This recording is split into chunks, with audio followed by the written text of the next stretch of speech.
Hi viewers, welcome to news 18 Telugu. ఇవాళ వాతావరణానికి సంబంధించిన అప్డేట్స్ ఎలా ఉన్నాయి ఇవాళ చూద్దాం. గత రాత్రి హైదరాబాద్తో పాటు పలు చోట్ల తెలంగాణలోని పలు జిల్లాల్లో భారీ వర్షాలు కురిశాయి. నిన్న రాత్రి అయితే హైదరాబాద్లో పలు చోట్ల భారీ వర్షం కురిసింది. దీనివల్ల జనాలు కూడా చాలా ఇబ్బందులు పడ్డారు. పలు చోట్ల కరెంటు సరఫరాను కూడా నిలిచివేశారు.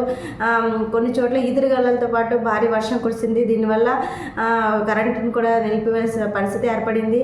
అయితే తెలంగాణలోని హైదరాబాద్తో పాటు చుట్టుపక్కల ఉన్న పలు జిల్లాల్లో కూడా నిన్న రాత్రి అయితే భారీ వర్షం కురిసింది. నిన్న సాయంత్రం నుంచి కూడా వాతావరణం పూర్తిగా మారిపోయింది. అయితే ఈ వర్షానికి సంబంధించిన కొన్ని అప్డేట్స్ అయితే వాతావరణ శాఖ అలర్ట్ చేసింది. ఈ వర్షాలు మరో 5 రోజుల పాటు ఏపీతో పాటు తెలంగాణలో కూడా కంటిన్యూ అవుతాయని చెప్పేసి ఐఎండీ వెదర్ రిపోర్ట్ అందించింది. అయితే భారత వాతావరణ శాఖ అందించిన తాజా రిపోర్ట్ ప్రకారం చూస్తే చైనాపై ఉన్న దట్టమైన మేఘాలను బంగాళాఖాతంలోని గాలులు బంగ్లాదేశ్ మధ్యప్రదేశ్ వైపు తీసుకొచ్చాయి. దీంతో ఇప్పుడు ఆ మేఘాలు మధ్యప్రదేశ్పై ఓ భారీ సుడిని ఏర్పరిచాయన్నమాట. దానివల్ల ఒక తుఫాన్ తరహాలో ఏర్పడింది. ఇప్పుడు ఆ మేఘాలు ఏపీ తెలంగాణకు వస్తున్నాయి. వీటి వల్లనే శుక్రవారం రాత్రి భారీ వర్షం కురిసినట్లుగా ఐఎండీ వాతావరణ శాఖ అయితే మనకి తన రిపోర్ట్లో పేర్కొంది. ఇక తెలుగు రాష్ట్రాలపై కూడా ఈ ద్రోణి ఉంది. దానివల్ల చాలా బలంగా ఈ ద్రోణి కంటిన్యూ అవుతుంది. దీనివల్ల తమిళనాడు, కేరళ, కోస్తాంధ్ర, రాయలసీమ, తెలంగాణ, కర్ణాటక, లక్షద్వీప్లో రానున్న 5 రోజుల పాటు భారీ వర్షాలు కురిసే అవకాశాలు అయితే మనకు ఉన్నాయని చెప్పేసి వాతావరణ శాఖ అధికారులు తెలిపారు. అయితే ఈ 5 రోజుల పాటు తేలికపాటి నుంచి కూడా ఒక మోస్తారు వర్షాలు కురుస్తాయని కూడా వాళ్ళు పేర్కొన్నారు. అయితే వానలతో పాటు ఉరుములు, మెరుపులు కూడా ఉంటాయి. పలు చోట్ల ఈదురుగాలు కూడా వీచే అవకాశం ఉందని చెప్పేసి వాతావరణ శాఖ అధికారులు చెప్తున్నారు.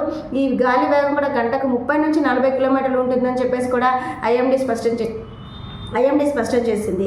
అయితే ప్రస్తుతం మధ్యప్రదేశ్పై ఉన్న తుఫాను వల్ల మేఘాలు సముద్ర మట్టం నుంచి 1.5 కిలోమీటర్ల ఎత్తు వరకు ఉన్నాయి.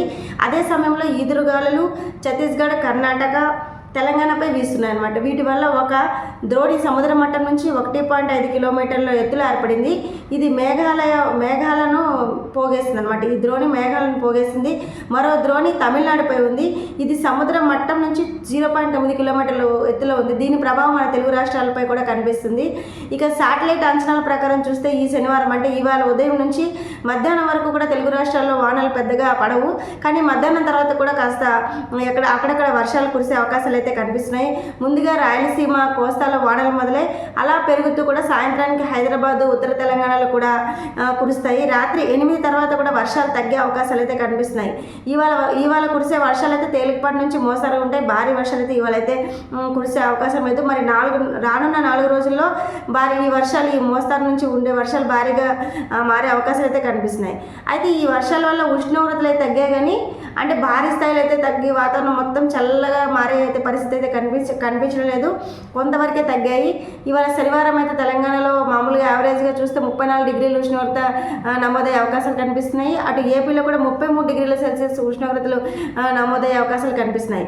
కానీ రాయలసీమలో మాత్రం కాస్త ఎక్కువగా టెంపరేచర్స్ నమోదు అయ్యే అవకాశాలు కనిపిస్తున్నాయి. 37 డిగ్రీల వరకు రాయలసీమలో అయితే ఇవాళ టెంపరేచర్స్ నమోదయ్యే ఛాన్స్ ఉంది.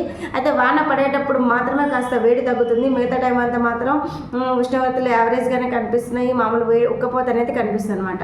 ఇది ఇప్పటివరకు ఉన్న వెదర్ అప్డేట్. మరిన్ని అప్డేట్స్ మళ్ళీ కలుద్దాం. Stay tune to news 18 Telugu.